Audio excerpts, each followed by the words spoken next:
Hey, I'm Di McQueen, licensed clinical social worker, family and addiction expert. I'm here with Dr. Brian Jackson, my longtime cohort who specializes in the field of addiction. Welcome to Healing Families Shattered by Addiction. Di and I have worked with addicts, alcoholics, and their families for over 30 years combined. Our podcast and coaching programs focus on families who have a loved one suffering from addiction. Our experience has been that this disease affects families as much, if not more, than the addict or alcoholic. Is your world spinning out of control? Are you codependent? Are you experiencing worry, loss of sleep, and difficulty concentrating? If so, you're in the right place. Brian and I have both personally lived it, learned it, and now we're going to teach you tools and techniques on how to get your life back that you thought was shattered by addiction. Okay, let's dive in.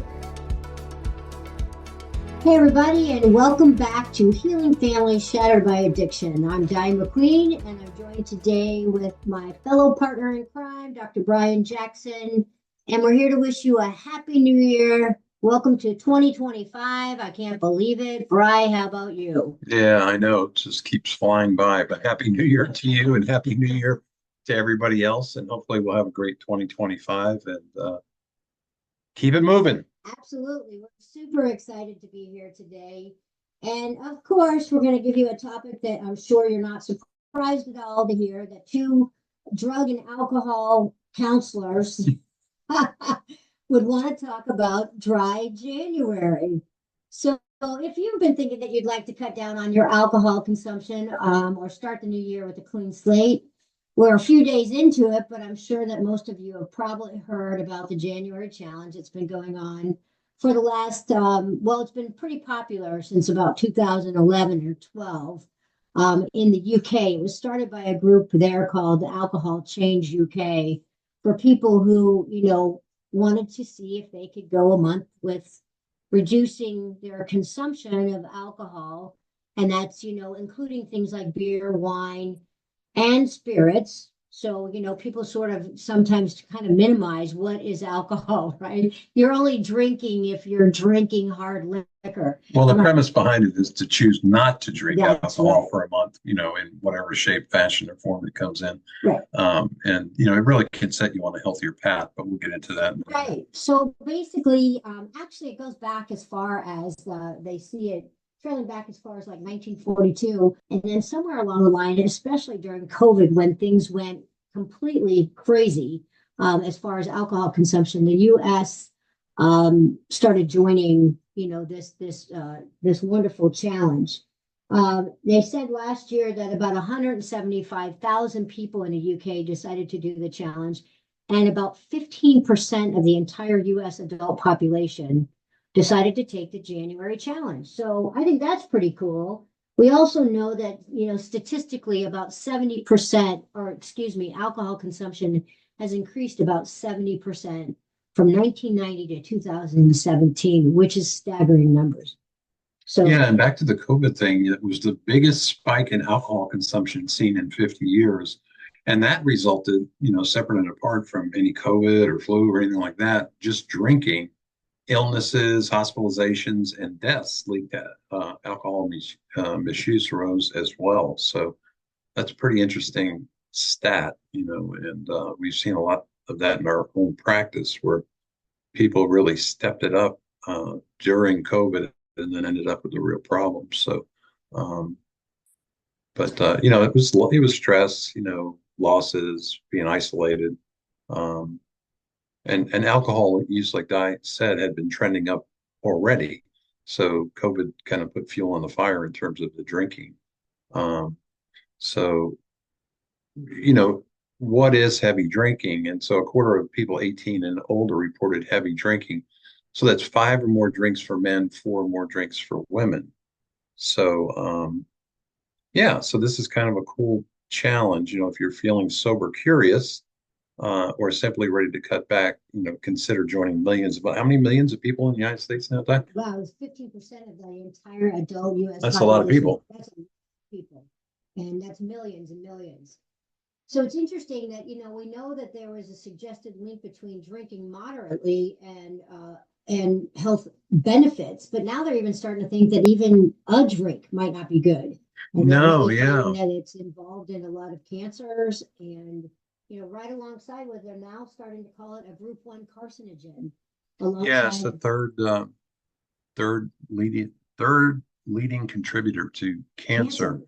And Wow. I think it's going to go through Congress, and just like cigarettes, there may be a warning placed on alcoholic beverages. Specifically like 16% of breast cancer patients is linked directly to their drinking.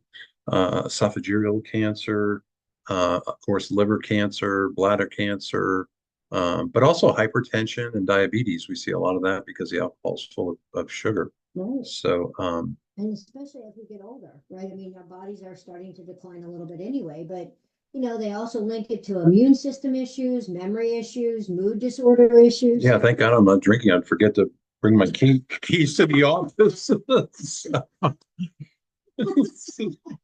What are you talking about? You do that anyway. No, I'm saying I do it without the alcohol. It'd be worse. It's great.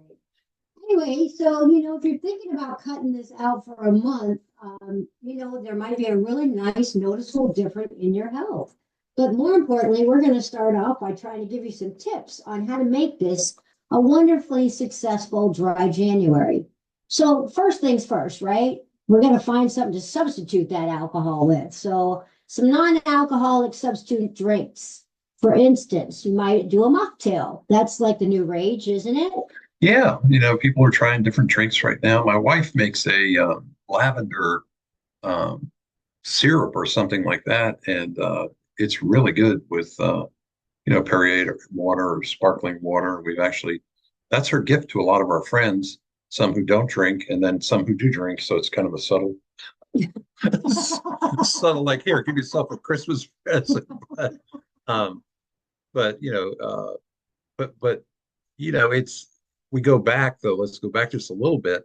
You know, when you stop for 30 days, and I think it's a blink of an eye in terms of your lifetime. So what the heck is 30 days? But it's been reported that people notice that they sleep better, they had more energy, they lost weight, their complexion, especially with women, there's been a lot of reports like, oh my goodness, my complexion is so much better, because the sugar in the alcohol has a tendency to attach to your skin. So, and a lot of people have done this and continue to do it beyond January because they're reaping the benefits of it. So, but back to the mocktails. Perrier, um, soda, although we don't, I mean, there's studies about that too, but, juice, all kinds of things that you can do. There's so many different options out there that are non-alcoholic today. So, that could be a fun thing for you to try, right? Different types of mocktails, but also different types of drinks in general. And there's that old thing that we all love to hate, which is just basic water, right? Correct. Put a lemon in it, put a cucumber, whatever floats your boat, so to speak. The next thing that we need to do, obviously, to help with a success is to avoid temptations, right? So take the alcohol out of your house. If someone brings you, or is invited to your home and they want to drink, you can tell them that they can either bring their own and take it with them, or can we have a non-alcoholic type of drink? Yeah, and people are very vocal about it. They don't hide it. I hear a lot of people that are very proud of the fact that, hey, I got a buddy of mine or my girlfriend and I or my wife and I, we're going to do a dry January. Right. So, it's out there, people understand it. And, it doesn't sound like, you're doing this because you have a problem. You might have a problem, but you're doing it because you really want to challenge yourself. So I encourage people to just pay attention, like 2 or 3 days in. Is your sleep better? Do you notice during the month that you have a lot more energy? Are you losing weight? Not from working out or running or anything, just the intake of sugar is so reduced that most people do have weight loss, and we all can lose. I mean, I don't know, I could lose some weight. No, actually you couldn't, but that's okay. So I think what Brian's sort of talking about is the next great tip, right? Which is you kind of support one another. You create your own little support groups. You talk about it. Maybe you have bets on it and do some fun things around it. But let people know your intentions so that they can help support you rather than help work against you. That's a really important one, definitely and truly. I think, we can all get in together Right. and make it some fun. And a lot of people are making it fun. Yeah, I mean, and if you're a social media person, you'll see a lot on Facebook, on Instagram. I mean, those are the two that I go on of people, talking about the dry January challenge, and actually, challenging some of their followers or friends to participate with them. So it's kind of a cool thing. Super is. And there's this new, of course, we've got to have an app. Oh yes, app. You got to do your Try Dry app, which is a free app in the UK, but obviously it's worldwide, so you can join that as well, and it tracks things that you're doing, your personal goals, motivational things. It sets maybe it's helping you with calorie counting, how much money you saved, etc. So it's a really cool little fun app to get on. And of course, lastly is don't give up, right? If you slip up, just jump right back on the bandwagon and start again. Yeah, that's real important. It's not like, oh, I failed and you give up, So, okay, you slipped. Let's go ahead and go back to this. So, it's important you check your feelings too, like how you're feeling. Um, it's common for people to lose their alcohol cravings, because a lot of times we do have them, and realize drinking need not occupy such an ample space in your life. So if this is you, consider continuing for another 30 days. But let's just start with the first 30 days. Right. Or just embrace your new attitude toward drinking, where it is an occasional indulgence. A lot of people think like, how am I going to live my life without alcohol? Well, if you try for 30 days, it's not like you're making a commitment to the rest of your life. However, you may experience so many benefits from it that it's like, maybe I need to continue this. Maybe I need to cut down. Maybe this, drinking is not as important as it should be in my life. Yep, rethink the drink, right? Yes, That's ma'am. of course what we're talking about here. And then of course there is that group of people that can reveal real signs of potential, alcohol issues. And I think that's important that people understand, because you could go into, alcohol withdrawals, from anywhere from mild symptoms to serious symptoms. And at which point, we would encourage you to try to get some help and do what you need to do. Brian, why don't you mention some of the symptoms that people might kind of experience? Yeah, and that could be another eye opener. Where people are drinking quite a bit and they don't think they have a problem. They stop, and we talk about physical symptoms, but in the short run, you might have anxiety, you could have shaky hands, headache. In more dramatic cases, nausea, vomiting, sweating, and insomnia. So, in those cases, if they kick in with 2 and 3 days after you stop drinking, um, really severe stuff could be hallucinations, delirium, and a racing heart and fever. So, if those are happening to you, I mean, obviously, we suggest that you get to your GP and tell them what's going on, and maybe they can give you something to help, these side effects of stopping drinking go down, because otherwise you'll go back to drinking to make them go away. So, but that's been an eye opener for a lot of people too that we've met. Like, holy cow, I didn't realize I was drinking so much and I stopped, and this is what happened to me. So it wasn't very pleasant. So then it becomes like aversion therapy, where you realize, holy cow, I've been drinking so much that it's causing this to happen with my body, that when I stop, my body is reacting to it in a negative way and is craving the alcohol. So, so again, if you suffer any alcohol withdrawal symptoms at any time, you should seek immediate medical help. But I think that's more the exception rather than the rule. I think so too, Yeah. but you never know. That's also another thing, that if throughout the month you do have these slips, so to speak, where you went 2 or 3 days and you went, like I'm great, and then I did drink again, and then I was great, and then I did drink again. Maybe the experiment is showing you something that's very important for you to know. Yeah, if the slips are getting closer and closer together, that's an indication that alcohol is kind of taking over parts of your life. So but I think it's a cool thing to do. Like, people go and do, walks for different causes and stuff, but this is something that you can buddy up on. People are proud to do it. I mean, I see a lot of people after 30 days saying, hey, I did it. I feel much better. But so yeah, it's a craze, man. It is a craze, and it's a good craze, Having been sober quite a long time, I think it's a craze that is it's a wonderful thing to do. It's a good thing to do for your body, but I love the buddy system and everybody joining together. And as Bryce stated several times, maybe 1 month leads into more. And, and even if it doesn't, maybe you decide to do it 3 or 4 times a year where you go, like, I'm going to do another month and another month. And I'm like, good for you.